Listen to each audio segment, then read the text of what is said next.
மாண்புமிகு அமைச்சர்களுக்கும் மதிப்பிற்குரிய சிறப்பு விருந்தினர்களுக்கும் அனைவருக்கும் என்னுடைய வணக்கம். ஒரு சில நிகழ்ச்சி மட்டும்தான் மனசுக்கு ரொம்ப நெருக்கமா ஃபீல் பண்ணும். அதை நினைச்சாலே ரொம்ப சந்தோஷமா ஃபீல் பண்ணும்.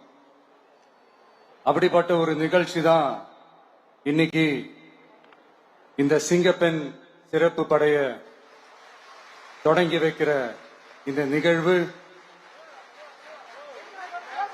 உண்மையிலே மனசுக்கு ரொம்ப நெருக்கமான ஒண்ணு, சந்தோஷமான ஒண்ணு. நம்ம பாட்டி, அம்மா, அக்கா, தங்கைகள், ஒவ்வொரு வீட்டில் இருக்கிற பெண் குழந்தைகள், இவங்க எல்லாருக்குமான பாதுகாப்பை உறுதி செய்வோம்னு சொன்னோம். ஆனா அது எலெக்ஷனுக்காக மட்டுமே கிடையாது. மனசுல இருந்து நிஜமா, உண்மையா, உணர்வு பூர்வமா சொன்னதுதான். பெண்களுக்கு எதிரான இந்த கொடுமைகள்ல நமக்கு எப்பவுமே 0 டாலரன்ஸ் தான். அதுல ரொம்ப உறுதியா இருக்கிறோம். சோ சொன்னது எல்லாமே செய்யணும். கொஞ்சம் கொஞ்சமா, படிப்படியா அதை செயல கொண்டு வரணும். அதுல ரொம்ப தெளிவா இருக்கிறோம். அதனாலதான் ஆட்சிக்கு வந்த உடனே இந்த குறைஞ்ச நாட்களுக்குள்ளேயே இதை நடைமுறைக்கு கொண்டு வந்திருக்கிறோம். தமிழ்நாட்டில் இருக்கிற பெண்கள், பெண் குழந்தைகள் எல்லாருமே பாதுகாப்பா, தன்னம்பிக்கையோடு இருக்கணும். அதுக்கான முதல் கட்டம் தான் இந்த ஸ்டெப். இது மனசுக்கு ஒரு மன நிறைவை கொடுத்தாலும், அதே நேரத்தில் பெண்களை பத்தின சில செய்திகள்லாம் கேட்கும் போது உண்மையிலே மனசு பதறுது, கண்ணு கலங்குது. அது கண்ட்ரோல் பண்ணவே முடியல. ஏன்னா நடக்கிற கொடுமைகள்லாம் யாருக்குங்க? நம்ம குடும்பத்தை சேர்ந்தவங்க தானே. எப்படி மனசு பதறாம இருக்கும்? அதனால பெண்களுக்கு எதிராக இதெல்லாம் ஏன் நடக்குது, எதுக்கு நடக்குதுன்றது மற்றவங்க மாதிரி ரீல்ஸ்லயும் இன்ஸ்டாலையும் தேடிட்டு இருக்க முடியாது. ரியாலிட்டிய புரிஞ்சுக்கணும். சோ இந்த பிரச்சனைகள்லாம் ஏன் நடக்குது அப்படின்றத அனலைஸ் பண்ணி பார்க்கும்போது சுத்தி சுத்தி பாத்தீங்கன்னா ஒரே இடத்துலதான் நிக்குது. போதை பொருள் நடமாட்டம். அதை வேரோட பிடுங்கி எறியணும். இது 2026 போன மாசம் மே மாசம் 10ஆம் தேதி இந்த பிரச்சனை புதுசா முளைச்சு வந்துடல. இது பல வருஷமா இருக்கிற பிரச்சனை. பல வருஷமா இதை கண்டுக்காம விட்டதுதான் அந்த வேர் இவ்வளவு ஆழமா பரவி இருக்குது. இத பல வருஷமா கண்டுக்காம விட்டது யாருன்றது நான் சொல்லிதான் உங்களுக்கு தெரியணும்னு அவசியம் இல்லை. அது உங்களுக்கே நல்லா தெரியும். இப்ப அதை பத்தி பேசியும் பிரயோஜனம் இல்லை. முதல்ல இந்த போதை பொருள் நடமாட்டத்தை வேரோட பிடுங்கி எறியணும். அப்படி எரிஞ்சாதான் இந்த பெண்களுக்கான இந்த சேஃப்டி ரொம்ப ஸ்ட்ராங் ஆகும். இது ரெண்டுமே ஸ்ட்ராங் ஆனாலே ஆட்டோமேட்டிக்கா சட்டம் ஒழுங்கும் சரியாகும். இந்த 3 விஷயம் சொன்னல, இந்த போதை பொருள் நடமாட்டம், பெண்களுக்கு எதிரான இந்த கொடுமை, இந்த சட்டம் ஒழுங்கு, இது 3மே ஒண்ணுக்கு ஒண்ணு இன்டர்லிங்க் தான். இதுவும் இப்ப புதுசா வந்த பிரச்சனை கிடையாது. பல வருஷமா இது இன்டர்லிங்க்டா தான் இருக்குது. இதெல்லாம் ஏன், எதுக்குன்றது இப்ப முக்கியம் இல்லை. இது எப்படி சரி செய்ய போறோம்ன்றதுதான் முக்கியம்.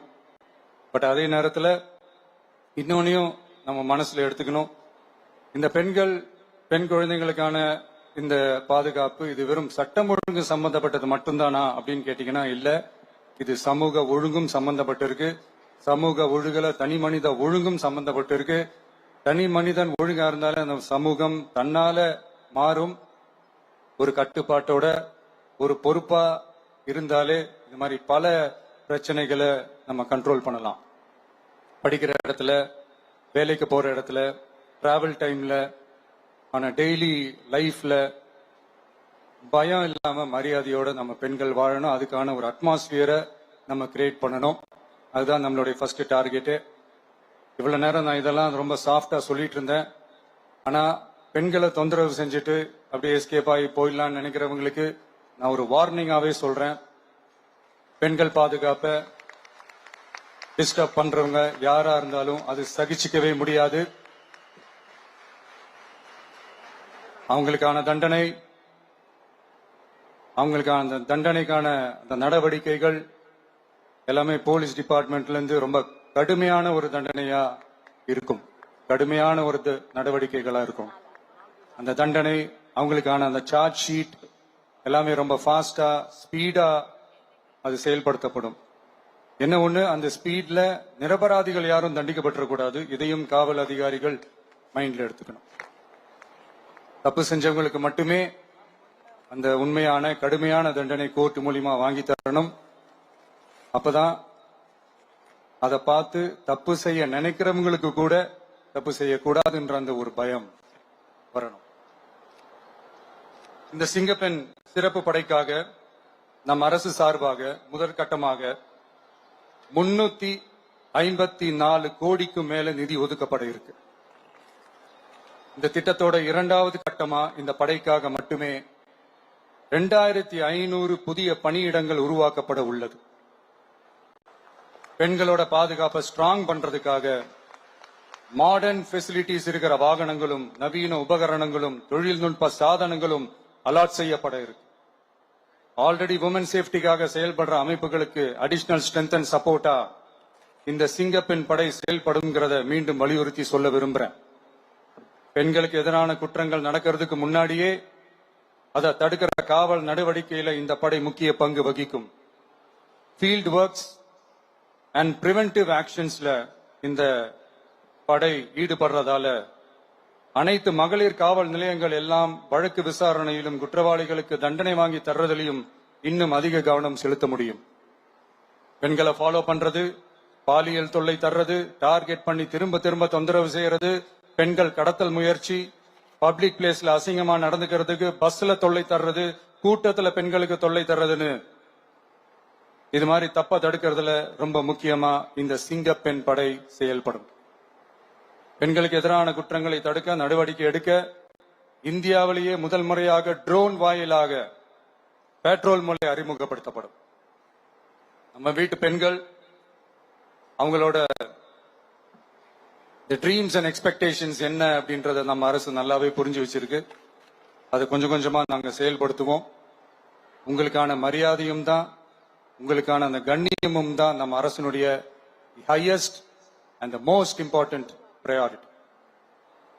ஒரு கவர்மெண்டோட அந்த விஷன் அண்ட் டார்கெட் ஆனஸ்டா இருந்தாலே போதும். பிளான்ஸ் அண்ட் அட்டெம்ப்ட்ஸ் அது போற பாதை சரியா இருக்கும்னு சொல்லுவாங்க. அப்படிப்பட்ட ஒரு கவர்மெண்ட் தான் நம்மளுடைய கவர்மெண்ட், உங்களுக்கான கவர்மெண்ட். இந்த ஷார்ட் ஸ்பேன்ல இந்த சிங்கப்பெண் சிறப்பு படைய நடைமுறைக்கு கொண்டு வந்து இதுக்கு ரொம்ப கடுமையா உழைச்ச காவல்துறை அதிகாரிகளுக்கும் பணியாளர்களுக்கும் இந்த நேரத்தில் என்னுடைய பாராட்டுகளை தெரிவிச்சுக்கிறேன்.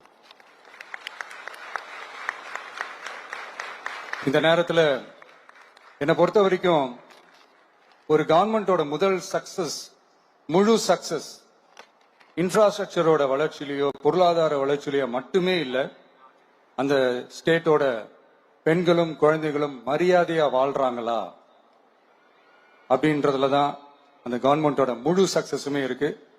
அதோட சேர்ந்ததுதான் மற்ற எல்லா வளர்ச்சியும். அதுலயும் நாங்க கவனம் ஃபுல் கான்சென்ட்ரேட் பண்ணுவோம். கான்பிடென்டா இருங்க, நல்லதே நடக்கும், வெற்றி நிச்சயம். மீண்டும் சந்திக்கும் வரை நன்றி, வணக்கம்.